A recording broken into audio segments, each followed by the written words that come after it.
Well, take me home, Chotzei Shomron, oh yeah, to the place I belong.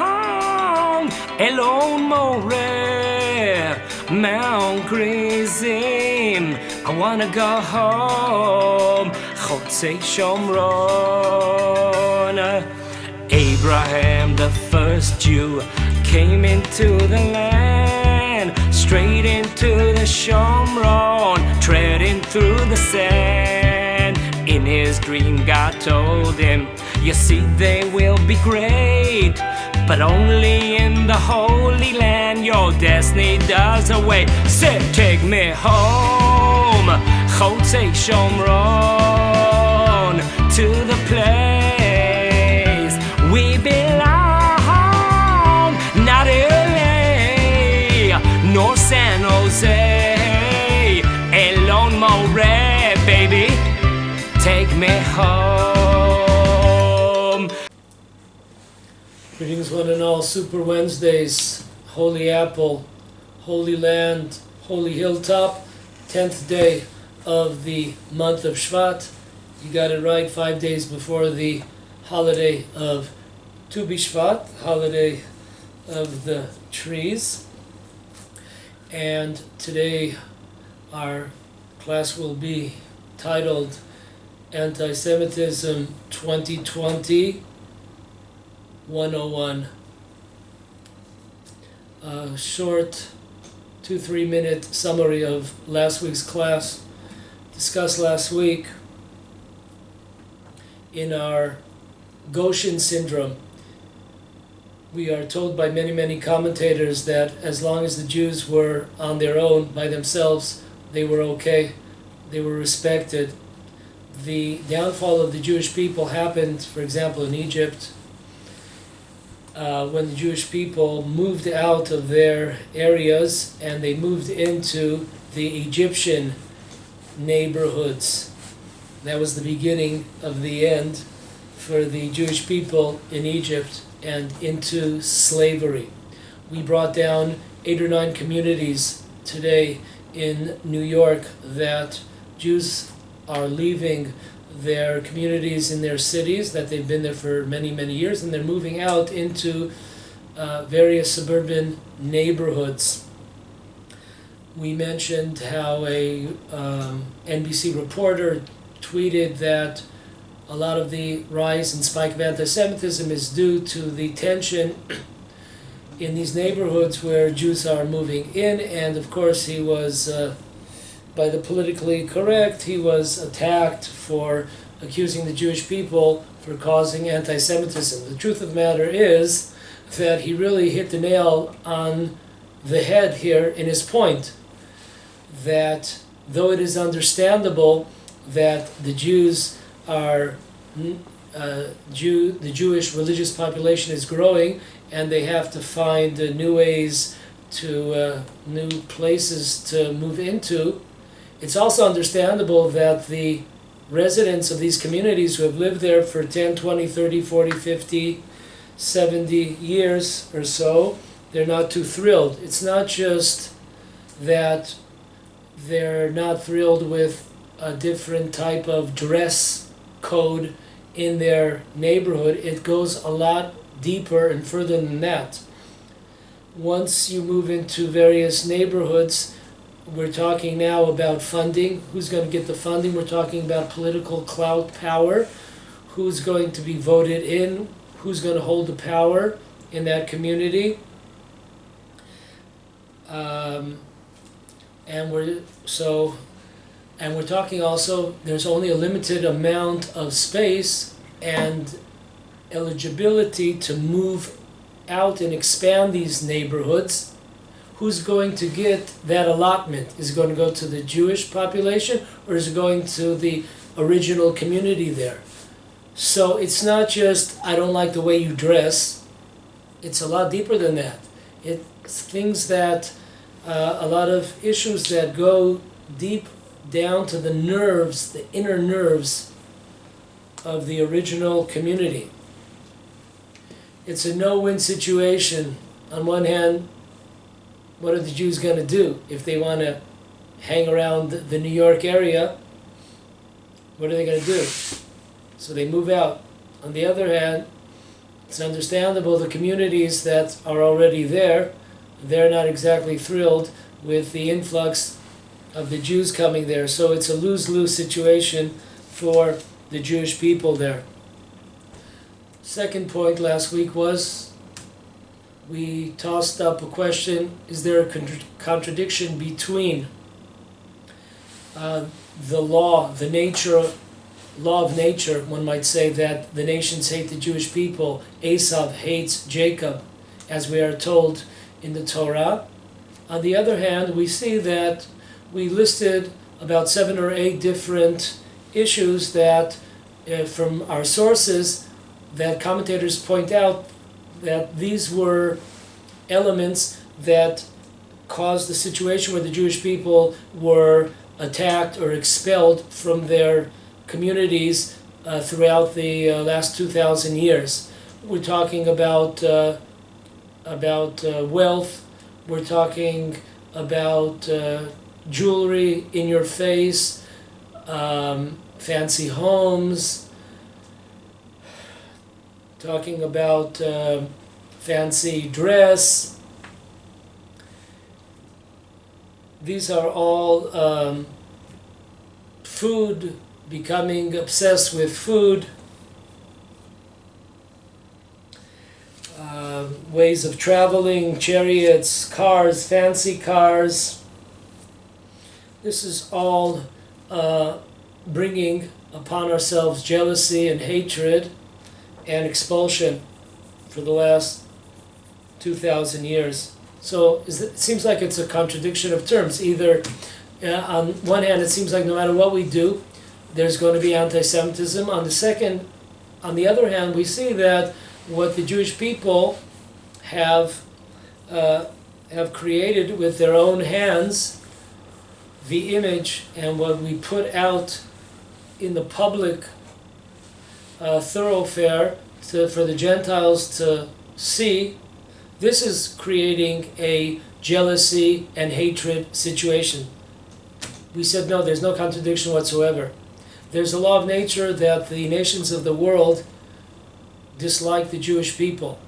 They hate the Jewish people.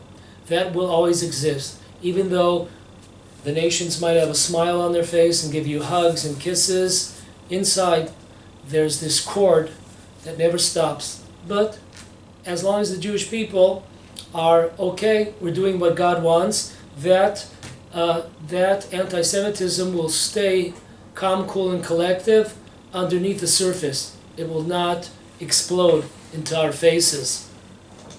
When we go off the path, then it's going to explode in our faces. We included that besides for these issues, that the Jewish people have to look in the mirror today and say, are we responsible for bringing some of the hatred upon us?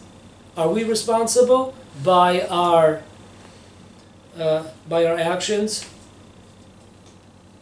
by our sticking our wealth in people's faces, or not? So that's number one. Number two, we also mentioned, as will be this week's class, the point that God brings a rise to anti-Semitism when God sees that the Jewish people have forgotten the land of Israel. And therefore, in order to awaken the Jewish people, in order to bring them back to the land of Israel, he has no choice but to bring anti-Semitism. It's much better to come to the land of Israel because of the beauty here, because of the spirituality here, because this is where the Jewish people are supposed to be, and 1,000,001 beautiful things about living in the land of Israel. But most people do not work in that fashion. Okay, if we just leave it to the positive side of coming to the land of Israel, most people will not show up here. When do people take notice of the land of Israel? When things get hot under the collar. That we'll discuss today.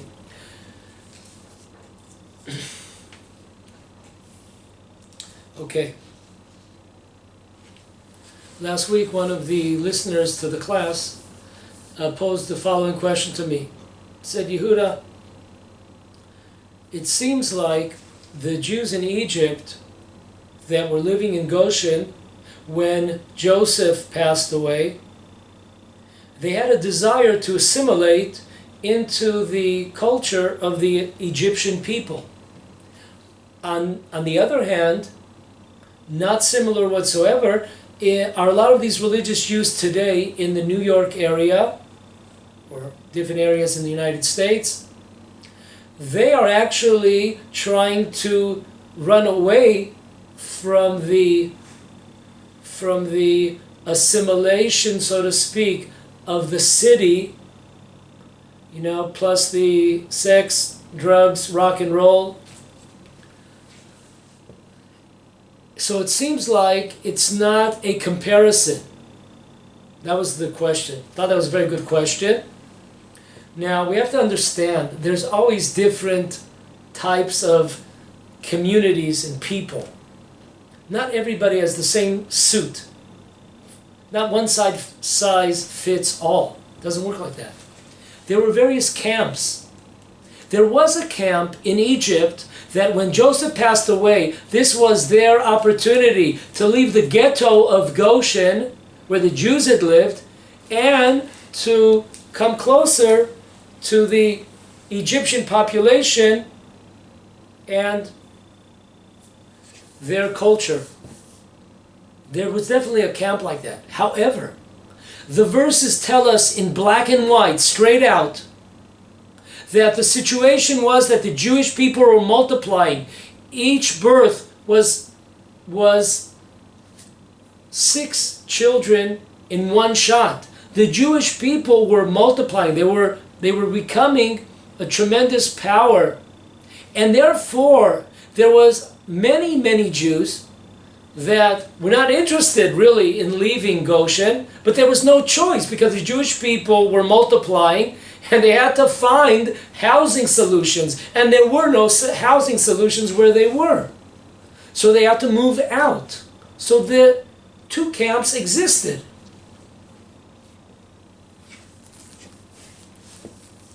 In the bottom line, however, whatever your reason is in leaving your communities in the cities or wherever and branching out, there will be here the same result. Whether your intention was to assimilate, whether your intention was to run away from the assimilation of the cities. Once you come and you enter and you want to settle in a community that already exists, these are the ingredients for an explosion here between the 2 groups, what we called the clash of civilizations here. This, no matter what your intentions are, assimilating or not assimilating, the end result is political clout, elections, municipalities, who's going to sit on them, the funding for which community, for what is the funding going to go to, housing availability, who's the housing deals going to go to. These are all ingredients for an explosion. So it really doesn't matter what their intentions were. Okay. Our next question that we pose to ourselves, all of us out there, have religious Jews corrupted or adulterated Jewish values for American ones?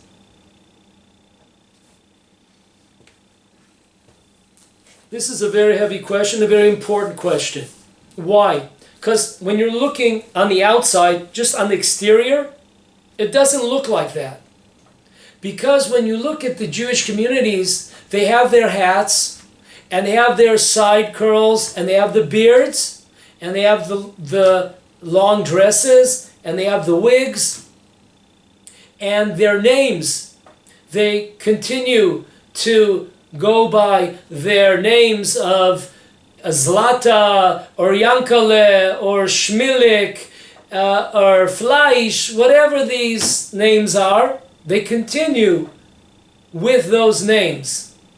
Of course, there are some that I'm also familiar with that change their names to an American name from a Jewish name. Right, there is. But there's still a lot of the population that retain the Jewish names.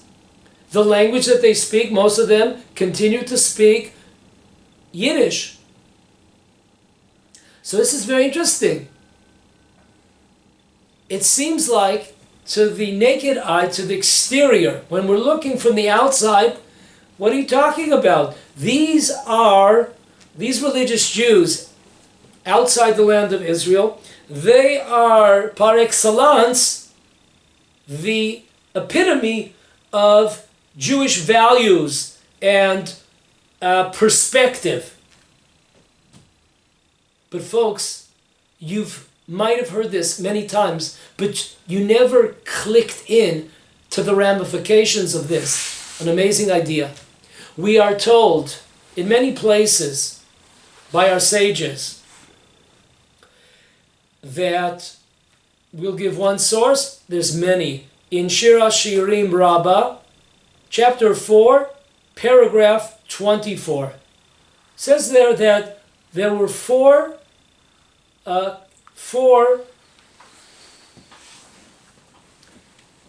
good deeds that the Jewish people kept in the land of Egypt, that in the end they merited to be redeemed. We're going to talk about 2 or 3 of them. Number 1, what good deed did the Jewish people do? Number 1, they kept their Jewish names in Egypt. Number 2, they kept the Jewish language, Hebrew. Now, most people will say, oh, there's a third one, that they did not change their dress. Very interesting. It's a subject unto itself, but according to most opinion, that is not listed in any of our sages' writings. It's only later on, by the Rishonim, some 700, 800 years ago, do we see that third component of the Jewish people did not change the way that they dress. So that's just the side issue. But what it says amongst our sages, there were 2, language and names. But we'll just include it for the sake of the discussion here.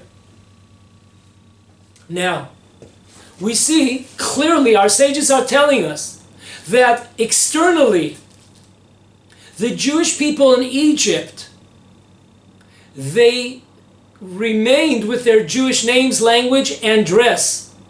And God had mercy on them. Why did God have mercy on them? Those are great things. True. God had mercy because we are told that the same people that had these exterior Jewish points, they were also on the 49th level of impurity. And if God did not take them out right that second, right before Passover, man, we would have been finished. Finito la commedia.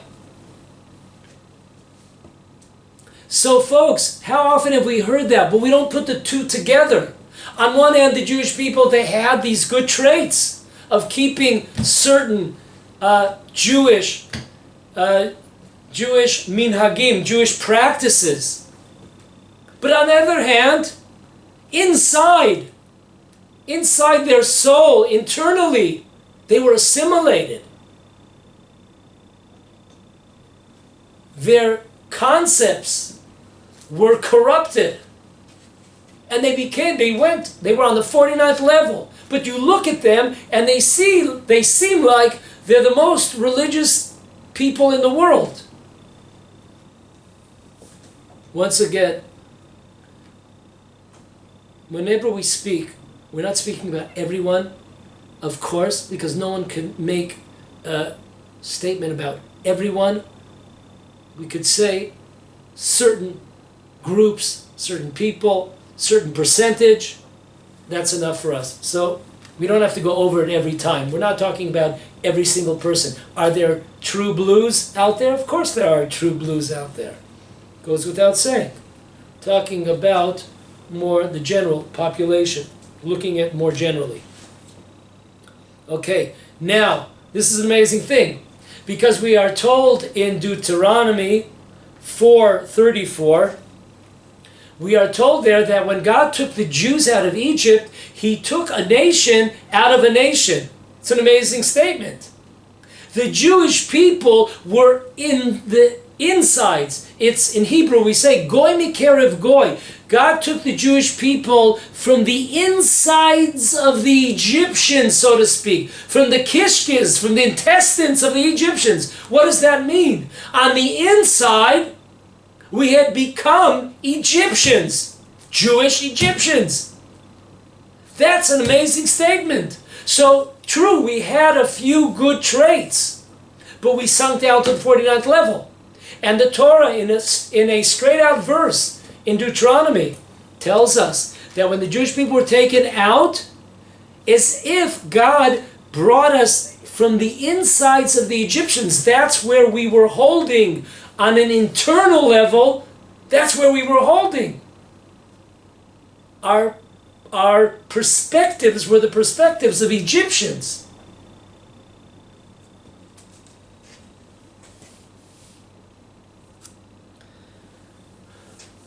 Right now we'll take a few minutes here to look at a clip to show how far, even though we're wearing the dress, talking the talk, and the names are Jewish names, when you listen to interviews such as the one that you're about to see now, you see how far we veered from Jewish values, and our values have become the values of the American people or of the Western world. So let's check that one out. So I went to go get my first wig, and it was very exciting. So when you are picking out a wig, what do you consider? Do you take fashion into account? Definitely. I just bought $100 worth of dresses, so yes, I do.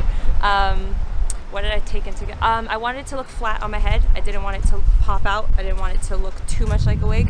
I have a very small forehead, so one of my main focuses was that it covered all my hair, not just some of it. Style, color, yeah.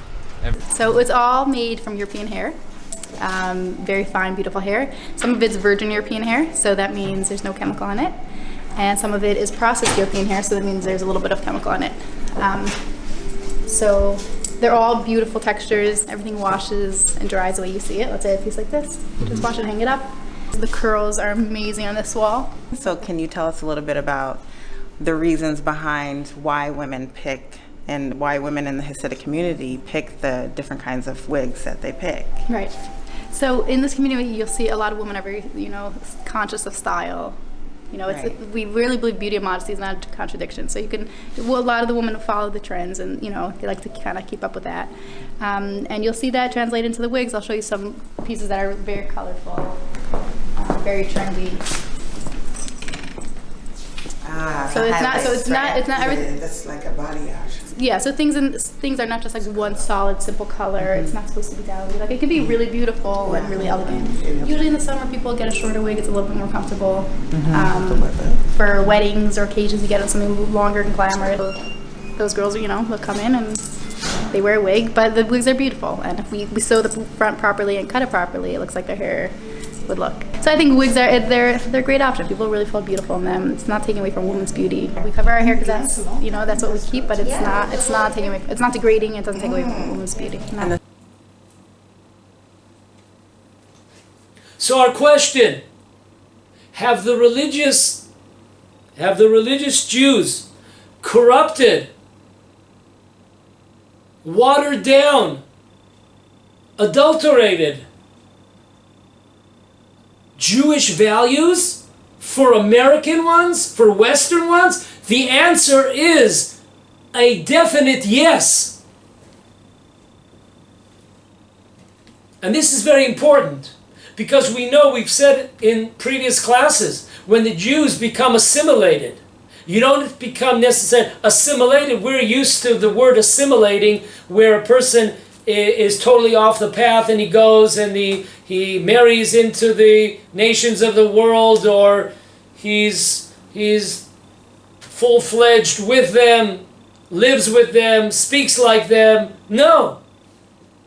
Assimilation of concepts,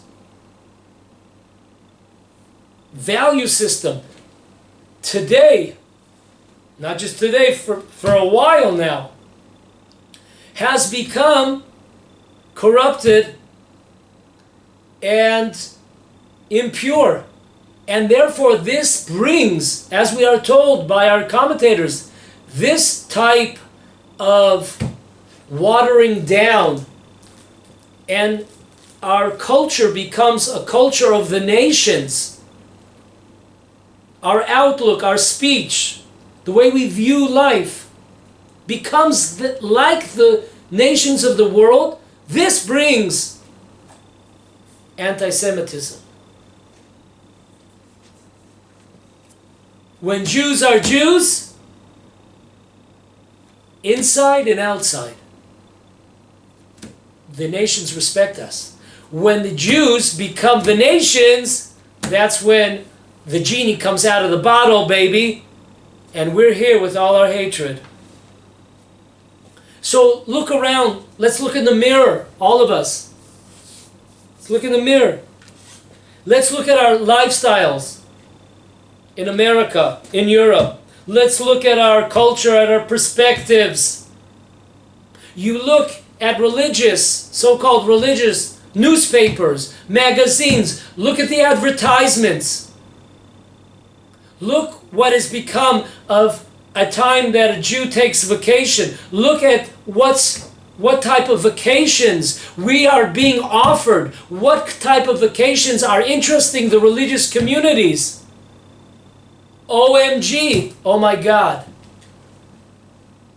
When we look at the culture of eating, how we have become obsessed with restaurants, Chinese, sushi, Italiano, wow, and fancy, and the newest, what's kosher, and wow, like the biggest day is when Oreos becomes kosher. Oh yeah, let's say the Thanksgiving praises, Oreo cookies. We can eat Oreo cookies like the Americans.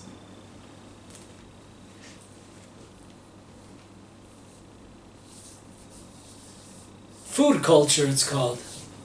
Let's look at our fancy dress. Not only women, men.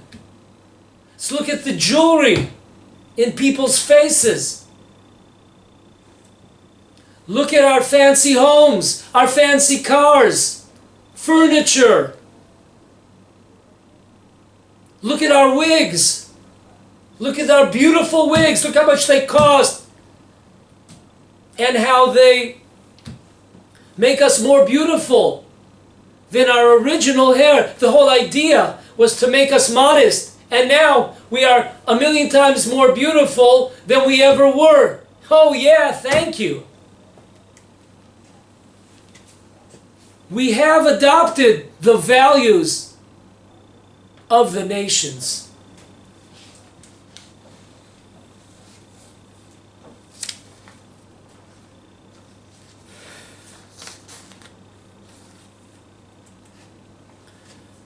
Dear friends, listen closely, because here is the grand slam. We have to repent. Things that we've mentioned the last 2 classes. Of course, we have to repent. We have to become much more modest. We have to not shove things in people's faces and show off.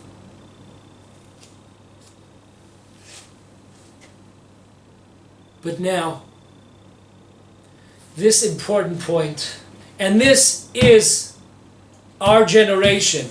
Because if you look at the world in the last 70 years, we see something very clear. There is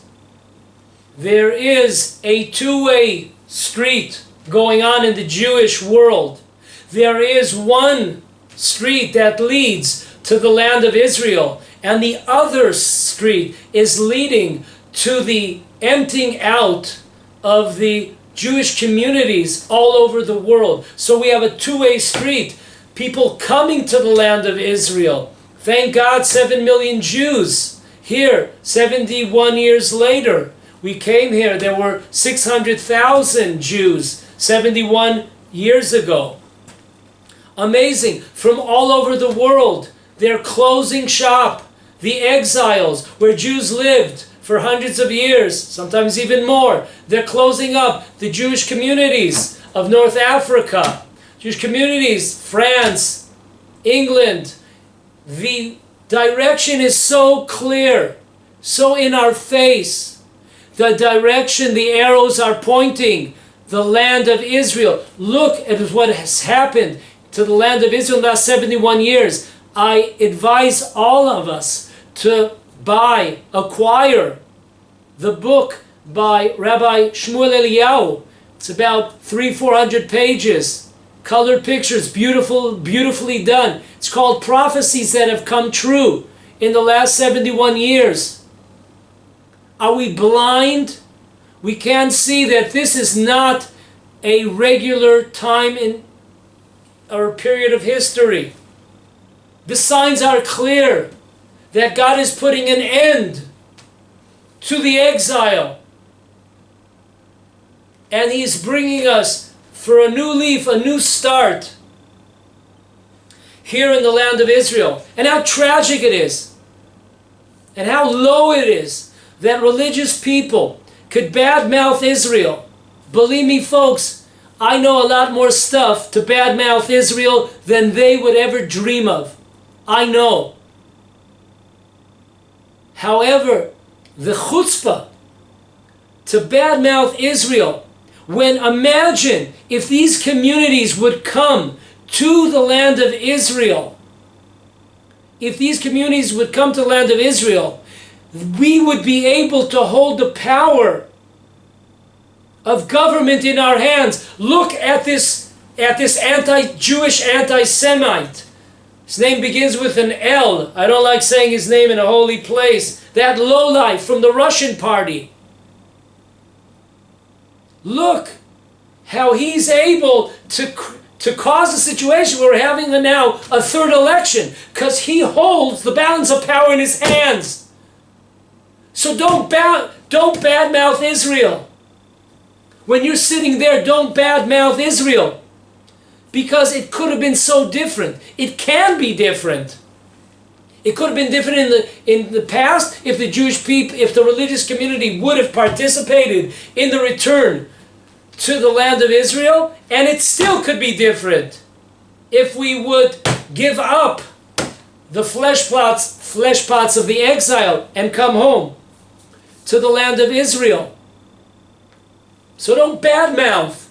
Badmouth yourselves for not coming here and having an influence and being able to change the country and stopping this anti-religious backlash that we're suffering in the last couple of years. You're responsible. Don't point a finger at the secular Jews. You're responsible for it. Listen up closely.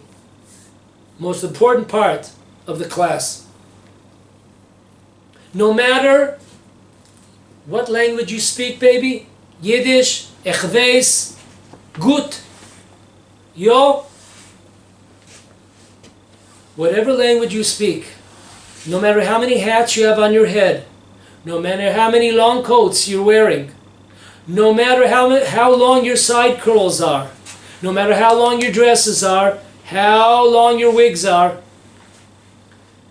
the fact, the essence of a Jew, of the Jewish people, outside the land of Israel, no matter how religious you are, and not just externally, even internally, no matter how religious you are,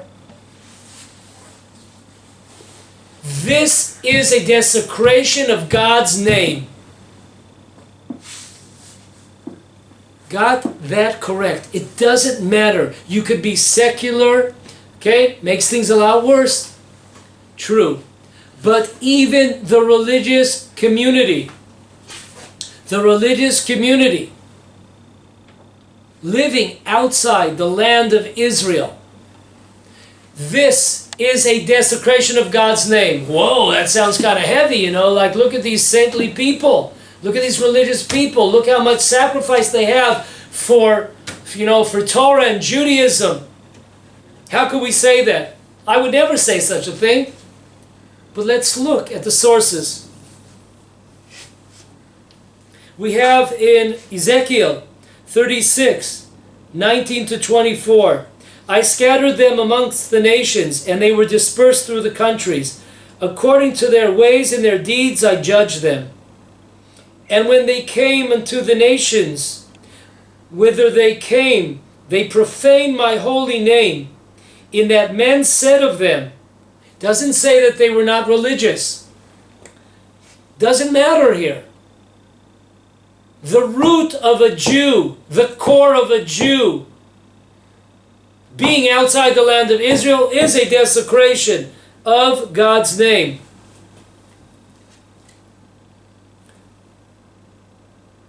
They profaned my holy name, in that men said of them, the nation said, these are the people of the Lord, and are gone forth out of his land. How could these be the Jewish people? How could this be the chosen nation? If they were God's chosen nation, they would be in the land of Israel. They wouldn't be here with us, amongst us, the nations. Must be there is no God. But I had pity for my holy name, which the house of Israel profaned amongst the nations, whither they came. Therefore say unto the house of Israel, thus says the Lord God, I do not do this for your sake, Israel, but for my holy name, which you have profaned amongst the nations, whither you came. And I will sanctify my great name, which has been profaned amongst the nations, which you have profaned in the midst of them. And the nations shall know that I am the Lord, when I am sanctified through you before their eyes. For I will take you amongst the nations and gather you out of the countries and bring you into your own land. This is it. This is the law of nature. The law of nature, baby, is that as long as there are Jews outside the land of Israel, no matter how religious they are, whether they're really, really religious or just externally religious, does not matter. This is a desecration of God's name, because the Jewish people are supposed to be in the land of Israel. If they are not in the land of Israel, then God is weak. He's not able to bring his people back to the land of Israel. There is no God. So when God gathers us up from all the four corners of the world, God is redeemed. Not only the Jewish people are redeemed, but God himself, God's name is redeemed. That was profaned. This is a desecration of God's name. Listen to this, amazing. It says in Yalkut Shimoni 2:65, in the prophet Ezekiel, Yechezkel, on the verse 36:20. Listen to this. It says, what we just read, it said that the Jewish people came to the nations, but in Hebrew it says they came in singular, as if only one person came. But we know there were thousands of people, tens of thousands, hundreds of thousands of people that came. So why does it use the singular form and not the community?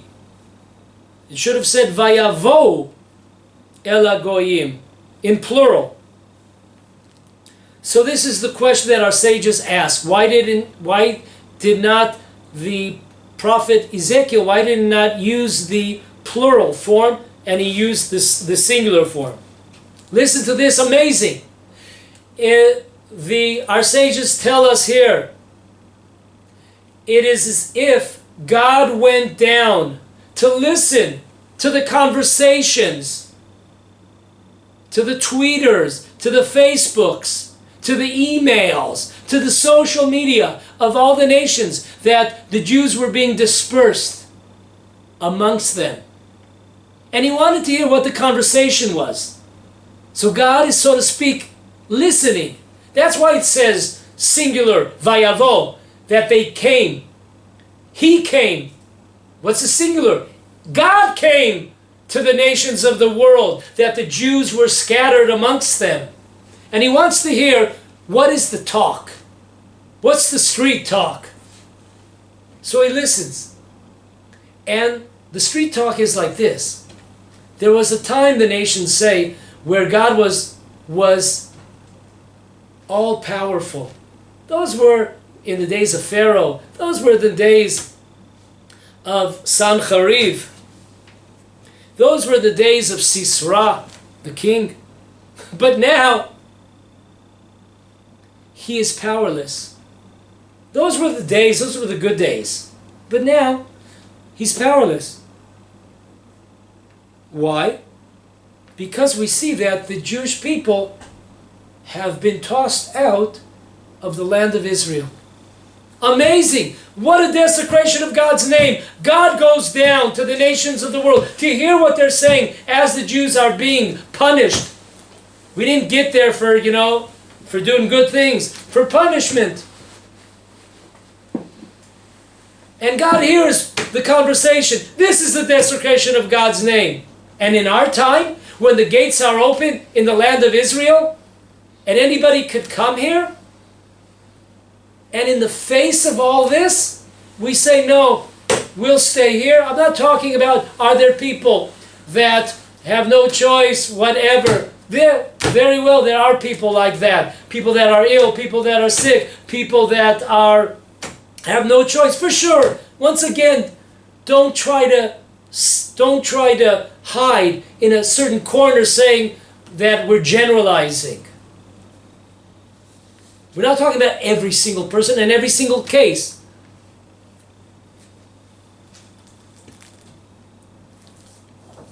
But the bottom line is, this is the essence. Exile is the essence of desecration of God's name, no matter what good deeds we are doing.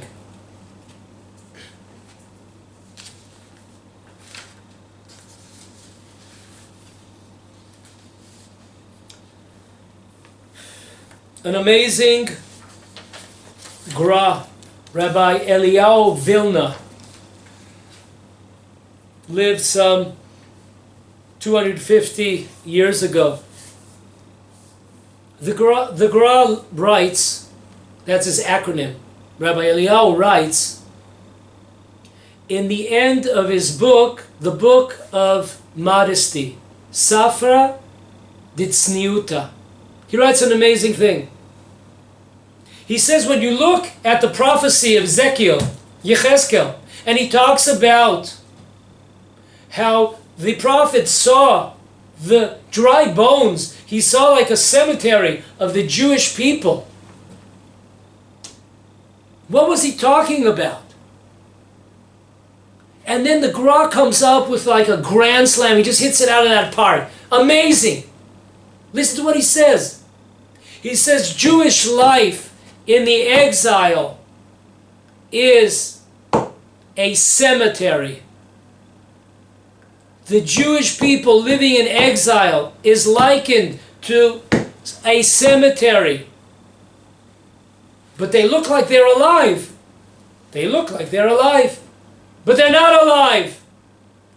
Judaism outside the land of Israel is Judaism of a cemetery.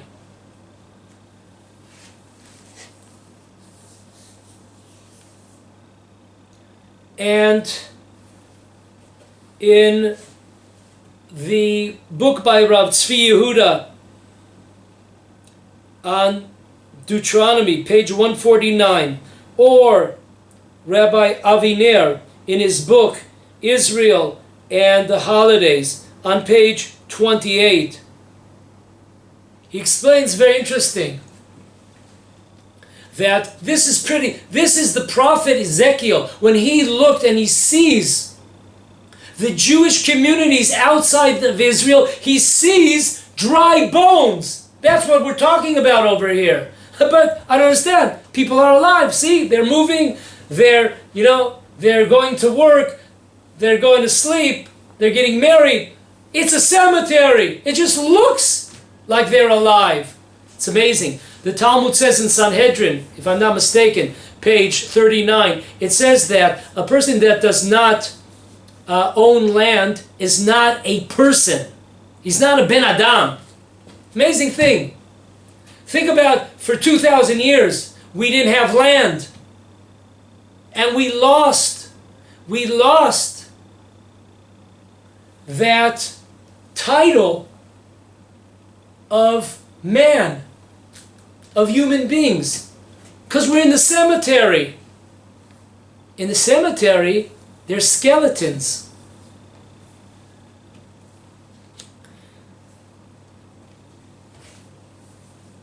It's really worthwhile to check out those two books that I mentioned. Rabbi Aviner, he speaks stage by stage how when a person passes away, you see that person, they look like they're alive. So he goes and says the next stage of decomposition, he goes through different stages of a dead person, dead body.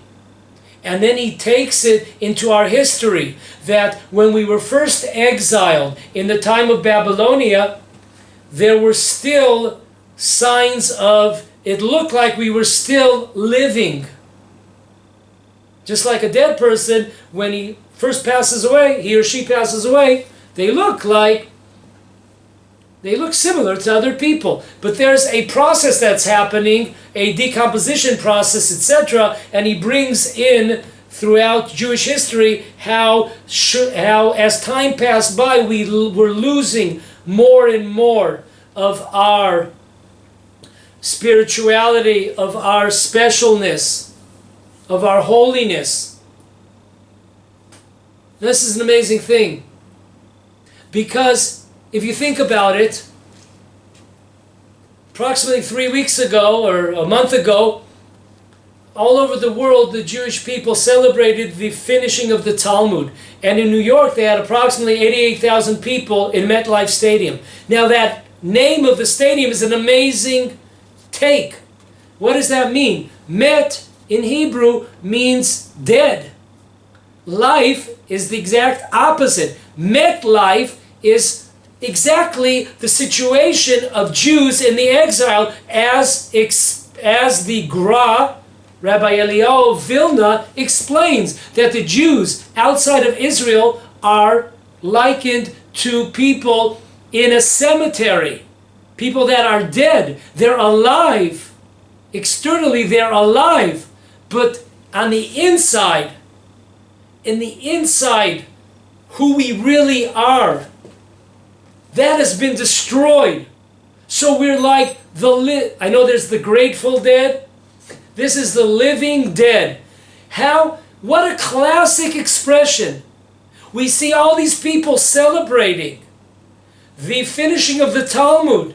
And not one person can get up amongst the many speakers and say, listen, it's about time. We don't see all the clear signs with all this spike in anti-Semitism. We don't see how the attacks have changed. We don't see we're at a historical point, a switching point of history. We don't have to smell the coffee. Not one can get up and give the message that maybe we have to think about coming back to the land of Israel. Maybe our time is up here, outside the land of Israel. Not one. That is MetLife Stadium. Dead, living. They're living, but they're really dead.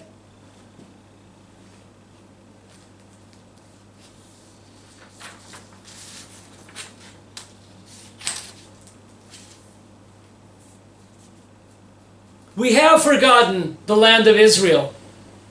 We have forgotten the land of Israel. Folks, I don't want to hear it. I know that it says in our prayers how many times we say it a day, and when we say the grace after meals, I know we talk about the rebuilding of Jerusalem. But folks, let's put the cards on the table. The famous book Kuzari by Rabbi Yehuda Halevi, when he was having philosophical discussions with the king of the Khazars. So the king, he's talking about how great the land of Israel, Rabbi Yehuda Halevi. And the king says, I don't get it. If the land of Israel is so important and such a foundation, a cornerstone of Judaism, so why in the world are you not there? And the answer, Rabbi Yehuda Halevi, it should be the answer echoed in our ears 24/7. When we get up, when we go to sleep, remember the words. He says, you have embarrassed me. Or there is another nuance that says, not you've embarrassed me with your words, because you've pointed out correctly that we have forgotten the land of Israel. You've embarrassed me. You hit the nail on the head, he says. No, but there's also a nuance that says, you have found my point of nakedness. You found it. I remember a good friend of mine told me, listen, Brother Yehuda, you know, when I was dating, I would always try to hide my bad traits. But they were the first ones. Once I got married, those bad traits were the first ones that came out. You know, how long can you hide these bad traits before you keep on pushing it down? Boom! It comes right back to you. So it's an amazing thing. Rabbi Yehuda Halevi says, you found our nakedness. You've hid it. How are you able to see that? We have become, he says, like parrots. Parrots! You know, like Polly wants a cracker. Polly wants a cracker. That's how we've become. Yes, we say the words. May God please return us to Jerusalem. And we say on Yom Kippur, and we say on the night of Passover, we do say next year in Jerusalem, but all our intentions, we don't plan on being next year in Jerusalem, baby. We plan on being here. We ain't going anywhere. We're staying here. If we have any intention, it's to build up these neighborhoods. We have forgotten the words of Rabbi Yehuda Halevi. Don't tell us about, well, look at my prayers, look what I said. Okay? What's on the inside? What's real? Stop playing games. Listen to these greats.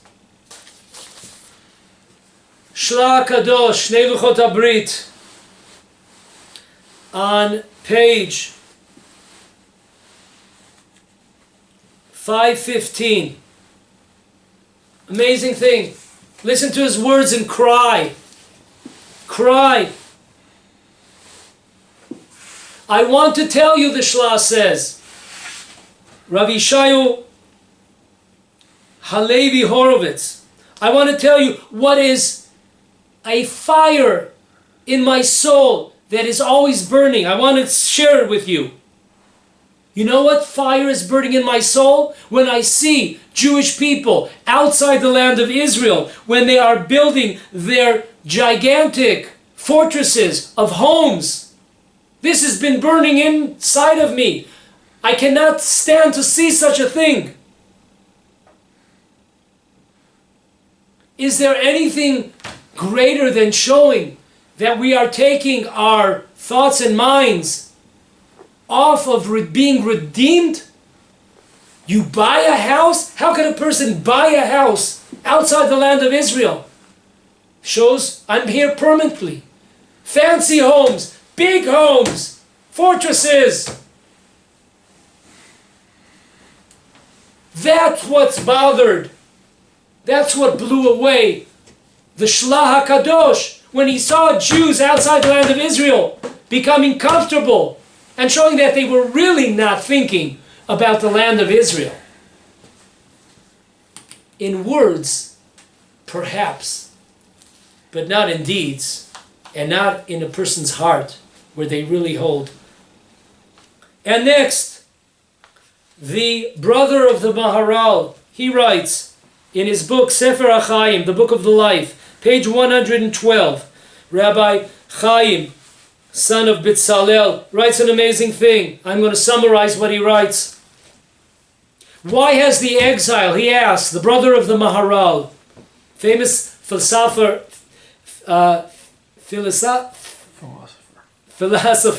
for the Jewish people, why is the exile carried on so long? One of the reasons is we have begun to feel like citizens in the countries where we live. We build gigantic and expensive homes outside of Israel, clearly showing signs of despair from being redeemed. These are not my words. These are not some idiot Zionist come, from the absorption center, some secular idiot talking to you. These are the words of the Schlocko Dosh. These are the words of the brother of the Maharal. What is causing us to continue living in exile? It is we've forgotten the land of Israel. And anti-Semitism comes and it awakens us. It awakens us. Why? Because we've forgotten. We are in a deep slumber. We have forgotten the land of Israel. We will never get back there with all the great things that Israel has to offer in spirituality and holiness and whatever you have, whatever you want here. Our sages tell us that those that live outside of the land of Israel are likened to people with no God. Who are they speaking about? Those that go around thinking that this is my home and this is where I will be buried. That is what, when the Talmud tells us that those that live outside of Israel are likened to ones that have no God, they were talking about a specific crowd. They were talking about us. I plan to live in this home. I plan to be buried here. This is where I live. This is my home. We come back from Israel to wherever in the world and welcome home. Welcome home. I just came from home. Home is Israel.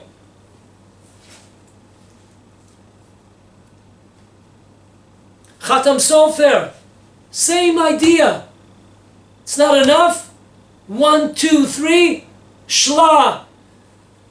Maharal's brother, Chatam Sofer, he writes in Yoredea, Jewish law, 138. He chastises those outside the land of Israel that build big homes and expand Jewish settlement outside of Israel, thus despairing from redemption. Sometimes you gotta look in the mirror. Where are we holding?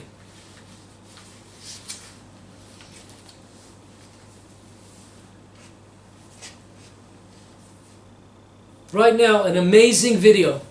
Amazing video. A Jewish singer, I think maybe he's in Boston, Fenway Park, or maybe Shea Stadium, or maybe he was at both.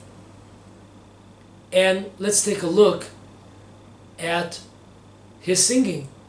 The words, listen to the words of a religious Jew with a beard, with the side curls, the whole, the whole smorgasbord. Listen to his words that he recites from his mouth. Please welcome Universal Music Recording artist, Shulim. God bless America, land that I love. Stand beside her and guide her through the night with the light from above. From the mountain to the prairie to the ocean, wide before.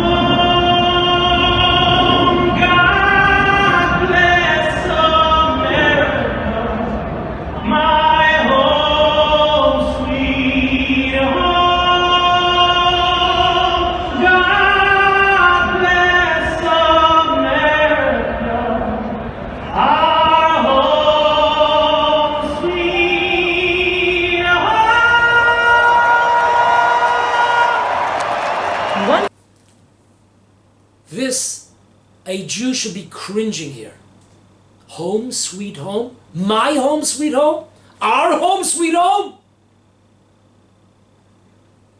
Let's learn a lesson, a Torah lesson. It's written in Devarim Rabbah 2:8, chapter 2, paragraph 8. An amazing idea. Our sages ask a question. Why in the world was Moses' bones not able to be buried in Israel? I understand he was punished. Okay, so he died outside the land of Israel. But many people died outside the land of Israel. All of the tribes, they passed away outside of Israel. Joseph passed away outside of Israel. But all the tribes, including Joseph, they were all buried when the Jews exited Egypt. They brought the bones and they buried them in the land of Israel. So why is it that Joseph merited to have his bones buried in the land of Israel, though he died outside the land of Israel? And Moses, not only did he die outside the land of Israel, but his bones did not merit to come in the land of Israel. Listen to this answer. Amazing answer. Our sages tell us, you know why? Very simple. Because Joseph always acknowledged the land of Israel. Whenever Joseph was asked, who are you, where are you from, he would always say, I am from the land of Israel. Now understand, in those days in Egypt, they didn't like people from Israel. It wasn't called Israel back then, it was called Canaan. They hated them people. So it was dangerous to say that. Imagine your car is hijacked in Nablus, or in Ramallah, or in Gaza Strip, and you have two passports on you. One is an American passport, one is an Israeli passport. Which one are you going to pull out? It's a dangerous situation here. I'm going to pull out that American passport. Yeah, to save myself. Not Joseph. Joseph would always say, no matter what the danger was, I am from the land of Israel. Moses, on the other hand, when he saved the girls, the daughters of Jethro, not as in Jethro Tull, but Jethro. He saved, and the girls came home, and Yitro, the father, said, why are you here so early today? Why have you come home so early? And they responded that this Egyptian fellow saved us. And Moses heard these words, and he kept quiet. But I don't understand. Moses is an Egyptian, no? He was born and raised in Egypt. In fact, in Pharaoh's house. So what's... No. A Jew, the Zohar Kadosh, writes in the mystical writings that every Jewish soul is from the land of Israel. We're not bodies. When you look at a person, what's the person? Is the person the arms, the skin, the bones? That's who a person is? Then how come when we pass away, that still exists? A person is the soul. So all of us are from the land of Israel. And therefore, even though Moses was born outside the land of Israel, he should have interrupted and said, I am from the land of Israel. My home, sweet home, is the land of Israel. But he didn't say that. Kept quiet. And it's left, an Egyptian saved us. We are Egyptians. We are Americans. That's a terrible sin right there, to sing those words. How a Jew is not embarrassed. How this person is a hero. A hero. A person that has sanctified God's name, they claim. Sanctify God's name, it's a desecration of God's name.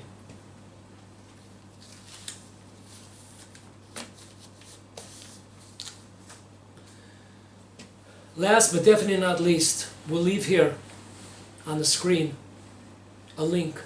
It's a must here. I go into detail, one class, on all our sources that bring out this point, that God brings upon the Jewish people anti-Semitism during various stages of our exile in order that we should not forget the land of Israel and in order to bring us back to the land of Israel. How much more so? in the last 70 years, the Jewish people are returning to the land of Israel. Israel is becoming a superpower. Israel is the spiritual center, is the Torah center of the entire world. How much more so that this spike and rise in anti-Semitism and the nature of the attacks, no longer just writing something on the back of a bus, a swastika or something against Jews. It's becoming violent, the nature of the attacks. Guns. It's all happening in order to bring us and remind us that this anti-Semitism is coming to make sure that we return to the land of Israel. And we'll just finish with this last source. So we have that link on. It's called Aliyah Bullying. It's a classic, and it's very, very important to listen to. But our last point here. There are 3 verses in the Torah that use the same expression.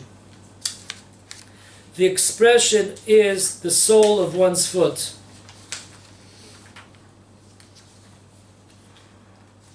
Oh, there we go. 3 verses. Listen closely. Verse number 1, Genesis 8:9. Number 2, Deuteronomy 28:65. Lamentations 1:3. All these 3 verses, we will connect them to one. They all contain that the Jewish people did not find rest for the soles of their feet. What's this talking about? This is in Yalkut Shimoni. In Genesis, paragraph 59, an amazing lesson. Noah sends out the dove to see if the flood has subsided and we are able to come out of our ark. This is done 4 times. Our sages tell us that this was done 4 times. One, the raven was sent once and the dove was sent 3 times. That represents the 4 exiles. What's happening in the portion of Noah, the flood, and the dove. This is the history of the Jewish people. And as long as there was no resting place for the dove returned to the ark. The ark is the land of Israel. The flood is the nations of the world. So, our sages tell us here that why did God have it? What is this lesson from the dove? The lesson is simple, that if the dove would be able to find a resting place outside the ark, he would never return to the ark. Same too, if the Jewish people found a resting place, found tranquility outside the land of Israel, they would never return to the land of Israel. These are the words of our sages, not some secular, idiotic, Zionist Israeli. These are our words of the Torah, truth, words of truth. Let's wake up. It's time to come home.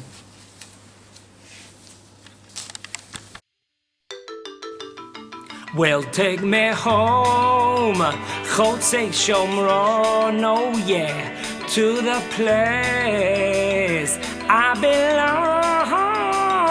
Elon Morer, Mount Gerizim, I wanna go home, Chotzei Shomron. Abraham, the first Jew, came into the land, straight into the Shomron, treading through the sand. In his dream, God told him, you see, they will be great, but only in the Holy Land your destiny does await. Say, take me home, Chotzei Shomron, to the place we belong, not LA, nor San Jose,